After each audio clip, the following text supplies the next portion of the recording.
Vamos a hablar con una persona que hace mucho tiempo que yo tengo ganas de hablar. El fin de semana pasado no tuvimos la oportunidad de dialogar con ella.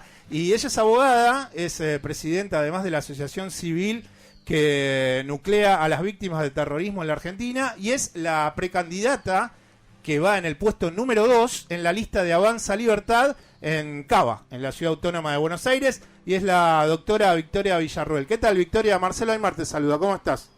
Hola Marcelo, ¿cómo estás? Bien. Te corrijo una cosa, voy Sí. en la lista de La Libertad Avanza. Ah, bueno, entonces es La Libertad Avanza y no Avanza Libertad.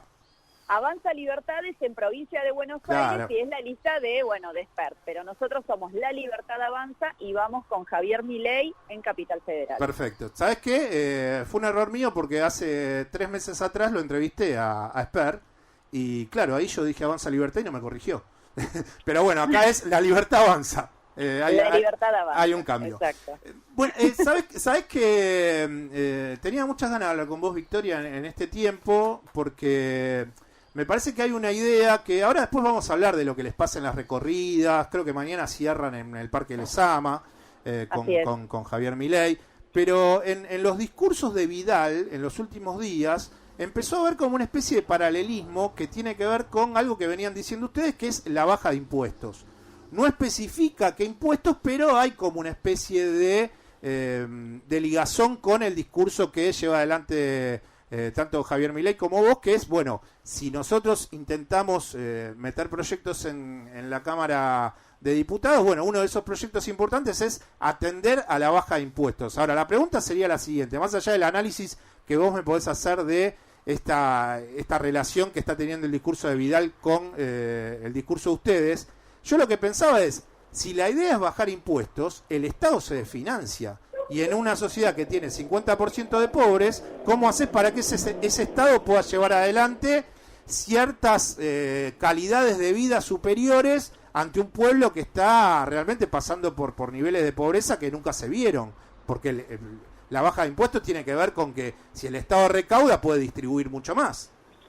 Bueno, ahí está el tema y ahí está, digamos, el centro de la cuestión. Nosotros lo que estamos diciendo es que hay que bajar impuestos, por supuesto. ¿Pero por qué? Porque tenemos un Estado que es elefantiásico. Es como si fuera un Estado fofo, lo cual no significa que sea eficiente. Entonces, en primer término, el pagar muchos impuestos no significa que eso después le vuelva a la población en obras, que tengas un Estado eficiente, que tengas salud, justicia, educación, seguridad, defensa. No significa eso, y eso es lo que nosotros queremos que se reduzca, que es el gasto de la casta política.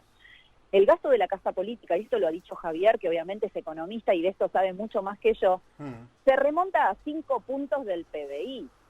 Sí. Entonces, nosotros no estamos diciendo que obviamente en un momento de semejante crisis económica, donde todo el pueblo argentino lo está pasando realmente muy mal, donde tenés casi 7 de cada 10 chicos en situación de pobreza, nosotros no estamos diciendo que a la población hay que reducirle lo poco que el Estado le da. ¿Y por qué te digo lo poco que el Estado le da? Porque seamos francos, la calidad de la educación es flojísima. Con la cuarentena pudimos ver que la salud no estaba preparada para afrontar una pandemia como la que pasó Argentina. No tenemos seguridad. Aquí en la ciudad de Buenos Aires, te comento, no hay mapa del delito desde el año 2018.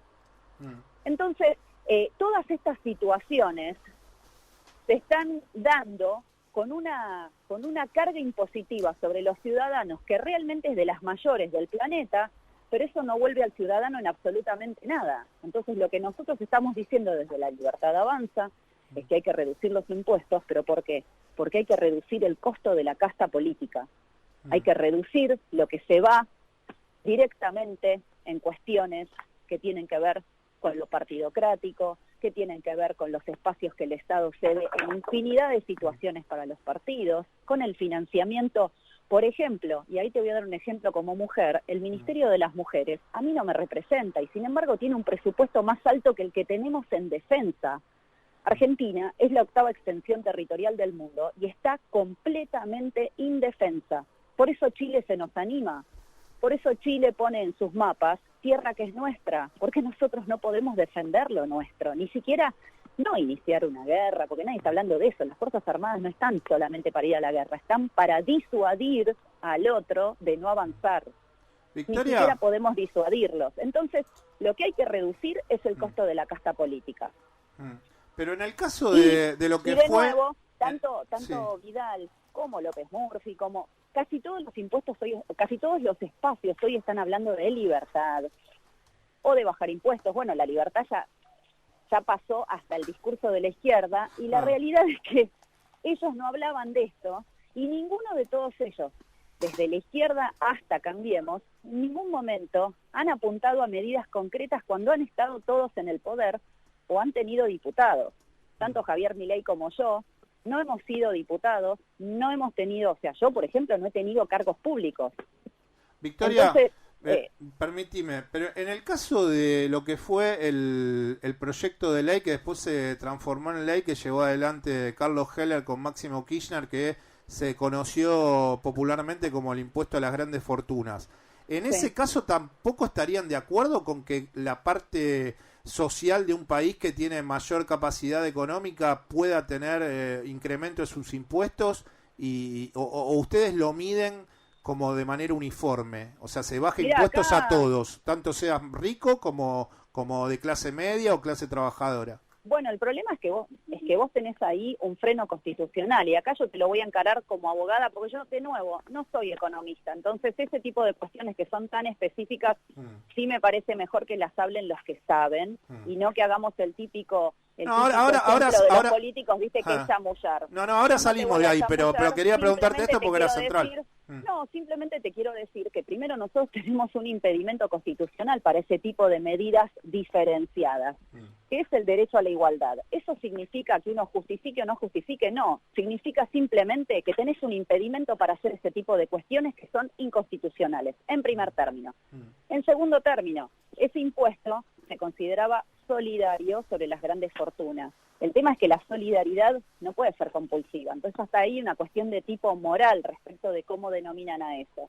A mí simplemente me parece que estamos en un país en el cual el kirchnerismo, y Cristina particularmente, se ha llevado varios puntos del PBI sin que responda hasta el día de hoy ante la justicia, y me parece como hasta demagógico que el oficialismo, y sobre todo Máximo Kirchner, pretenda avanzar con impuestos sobre otros ciudadanos, sean o no sean ricos, pudientes o como los quieras llamar, pasando por arriba de la Constitución, y cuando ellos no responden por todo lo que tienen, que claramente no lo pueden justificar. En el caso de la pandemia y bueno, todo lo que sucedió durante el 2020 y gran parte del 2021 que estamos transitando, ¿considerás que el alto número de pérdida de víctimas humanas y bueno, lo que terminó pasando con el alto número también de infectados que hubo, me parece que si uno lo piensa desde individualismo y situación colectiva, ustedes desde su fuerza política piensan en elevar ideas individualistas por sobre lo colectivo? Ahora, en el caso de la pandemia, me parece que si se hubiese llevado adelante un entendimiento más colectivo y no tan individual, hubiese habido menos muertes, no hubiese habido tantas manifestaciones. ¿Cómo se ubican ante ese discurso entre lo individual y lo colectivo? Porque desde mi punto de vista, soy franco, yo considero que de una pandemia se salía más colectivamente y no con arremetidas individuales. Mira, te soy franca, yo también a vos, no comprendo mucho hacia dónde apuntás, porque las órdenes que dio el Estado fueron encerrarnos a todos, y eso no es una decisión individual. Pero manifestarse siempre, sí, Victoria, manifestarse y salir a 9 de julio y cortarla y eso sí. Por el ejercicio de la libertad, el cual está garantizado por la Constitución Nacional. Yo siempre abogo por el respeto a la Constitución Nacional. Ahora, si a los ciudadanos o a los políticos no les gusta la Constitución Nacional, bueno, entonces estamos en un problema, porque esa es nuestra Carta Magna. Y yo, como ciudadana, exijo que se la respete, no que se la vulnere, porque una vez que se la vulneró, eso sirve de antecedente para que pase en otras situaciones. Y lo que ha sucedido es que el Estado argentino durante casi un año y medio, no solo no ha logrado frenar lo que es la pandemia en sí, por eso tenemos más de 100.000 muertos, sino también que ha destrozado la matriz productiva de este país. Entonces, no logró el efecto de disminuir las muertes, destrozó a lo que le puede dar de comer a los argentinos, que claramente no es el Estado, y no logró ninguno de los efectos. O sea, de hecho, no logró ni siquiera eficientemente darle la posibilidad a los ciudadanos de vacunarse. Entonces, me parece que no tiene que ver ni con lo colectivo ni con lo individual. Primero tiene que ver con el respeto a la ley. El Estado, por un decreto, no puede agarrar y restringirnos a todos la libertad. Eso se hace por ley del Congreso, no se hace por decreto. Entonces, en primer término, respetemos las reglas del país en el que vivimos. Esto es un club, las reglas son estas. Nos gustan o no, las tenemos que respetar. Si no, pasa lo que pasó. Se muere un montón de gente, entre ellos mi padre, que se muere porque no le dan la atención debida, porque en Argentina los protocolos contra el COVID fueron un desastre. Y un hombre completamente sano murió exclusivamente porque en Argentina los protocolos distan de ser eficientes, como pasa en otros países. Entonces, yo la verdad me siento más que autorizada para hablar de esto. Mi papá trabajó toda la cuarentena, era un hombre sano, trabajó toda la cuarentena porque tenía una actividad esencial, pagó impuestos toda la cuarentena y finalmente cuando le tocó atenderse, no le dieron los protocolos que deberían estar habilitados en todo un país, porque este es un país federal, y sin embargo en la provincia donde le tocó finalmente internarse y fallecer, no se aplicaban los protocolos que se aplicaban, ¿no? En Buenos Aires, o en Mendoza, o en otras provincias. Entonces, Victoria, se han creado fronteras internas dentro de dentro de nuestro país, con la excusa del COVID. En definitiva, han hecho todo mal. Y eso no tiene que ver ni con la decisión individual ni con la no decisión individual. Lo que yo he hecho ha sido siempre pedir el imperio de la Constitución Nacional. ¿no es como mucho todo mal? Y discúlpame, si vos podés resaltar algo bueno, explícame, porque yo lo único que hago es ver gente durmiendo en la calle, 1,5 millones de chicos que no han podido volver a las clases. Y el sistema sanitario se mejoró, Victoria. Los jubilados, el sistema sanitario no se mejoró nada. Primero, estamos en un país donde no le podés garantizar las vacunas a los ámbitos de riesgo, a las personas de riesgo. O sea, recién después de 1 año y medio hay personas que están teniendo las 2 vacunas después de que la segunda se les venza. O sea, definitivamente no me parece. Bueno, que Victoria, Victoria, vivimos en un mundo en donde por lógicas individuales, el continente africano, y con esto abrí el programa hoy, la administración completa de vacunas lo tiene el 2% de la población africana. Bueno, si nos vamos a comparar con África, definitivamente entonces asumamos que somos África. Son humanos igual que nosotros, Victoria. Y por otro lado, y ahí está lo triste, yo como ciudadana prefiero exigirle al Estado, no convalidarlo en lo que hace mal. Entonces, en esa situación, y eso es lo que hace La Libertad Avanza, nosotros cuestionamos al Estado. No le estamos aplaudiendo las decisiones que toma, que causan muertos, gente que perdió el trabajo, gente que no puede renovar sus alquileres porque no tiene con qué pagarlos, padres que sus hijos ya no quieren volver a las clases, chicos que de 10 a 19 años tienen problemas y trastornos mentales por la cuarentena. Victoria informó que el 72% de los adolescentes tienen trastornos mentales por la cuarentena. ¿A vos te parece eso exitoso? Y a mí no. Victoria, ¿vos sos creyente o como en mi caso sos agnóstica? Yo soy creyente. ¿Sos católica? Sí, soy católica. ¿Y qué tiene que ver o cuál es la explicación que le das a haber vivido una pandemia defendiendo cuestiones individuales cuando el catolicismo dice que tenés que respetar a tu prójimo, que es un hecho colectivo? Primero me parece que sacás tan de contexto lo que es la fe católica que sería como difícil respondértelo en una simple pregunta. Pero no es un mandamiento, ¿no es un mandamiento? No, momento. La salvación es individual, así que ojo con eso porque me parece que hay desconocimiento de lo que es la fe católica. Independientemente de eso, no sé qué tiene que ver la cuestión de mi religión con una cuestión de tipo político. O sea, si vamos a mezclar ámbitos, va a ser difícil que te pueda responder. No, es que yo creo que si hubiese transitado mucho mejor la pandemia, si se entendía colectivamente desde todos los partidos políticos, no sé qué significa en vez de ponerse 2 flota el 9 de julio, cuando había gente que estaba infectándose. No sé qué significa hablar colectivamente cuando toda la población estuvo encerrada. Yo estuve atrapada 3 meses en la provincia de Santa Fe sin poder regresar a mi casa. Sí. Si a vos te parece bien que haya fronteras internas en un país federal, si a vos te parece bien que desaparezca gente durante la cuarentena y nadie lo investigue, si a vos te parece bien que para entrar un padre a su provincia a visitar a su hija de 5 años tenga que morir cruzando el río Bermejo, disculpame, pero tenemos parámetros muy diferenciados, Y claramente eso yo no te lo voy a justificar. O sea, la verdad que siempre voy a estar de la vereda en contra, en la cual el ciudadano termina siendo un títere de un Estado que no se hace cargo de absolutamente nada. Mientras nosotros estábamos encerrados, el presidente hacía fiestas y la oposición también. Entonces, sí, y está no mal. puedo estar de acuerdo con y eso. Está Bueno, mal. pero entonces se lo tenés que reclamar a ellos. Yo como ciudadana pedí Se el lo imperio reclamo de la a todos, Constitución. a todos los partidos Yo políticos se pedí lo el reclamo. imperio de la Constitución, lo volvería a hacer, lo hice judicialmente y creo que es lo que corresponde, considerando que un año y medio después vemos que definitivamente la pandemia, como fue manejada por el Estado, fue un desastre. ¿Javier Milei sobreactúa o es así, Victoria? Javier Milei es una persona como todos, es un ciudadano que lógicamente ante la injusticia se enoja. Pero Yo también me enojo. repetidamente está como muy exaltado. Habría que preguntarle a él qué te quiere definir de eso. Yo simplemente Bueno, vos puedo caminás decir con que él, conmigo Victoria, por es eso te lo pregunto. Conmigo es una persona encantadora. Todas las fotos se nos ve sonriendo. ¿Con Larreta No también hay es foto, encantador? no sé, desconozco la relación que tienen entre ellos. Yo no tengo ninguna relación y yo tampoco sería encantadora con Larreta. De hecho, lo he cuestionado infinidad de veces. Y está escrito en mi Twitter, así que...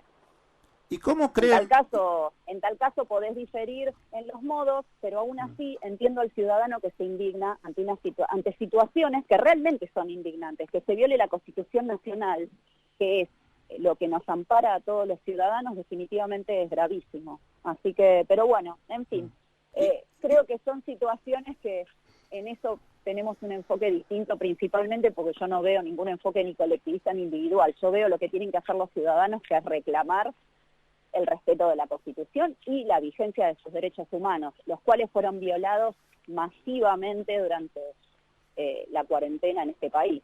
Así que Mañana en el Parque Lezama, Victoria, ¿cuáles van a ser los ejes con los cuales van a tratar de terminar de bajar el discurso ante las personas, que me imagino que van a ser muchas, que van a estar presentes en el Parque Lezama, escuchando sus propuestas? Mañana a las 18 horas los invitamos en Parque Lezama a que conozcan quiénes somos los que encabezamos la lista, nuestras propuestas que ya de hecho están públicamente expresadas en infinidad de lugares, pero principalmente invitarlos a que se sumen, a que no tengan miedo de votar un mensaje distinto al del oficialismo y al de la oposición, que haya más opciones en la democracia para elegir, fortalece a la democracia, así que definitivamente invitar a todos a que concurran al Parque Lezama a las 18 horas.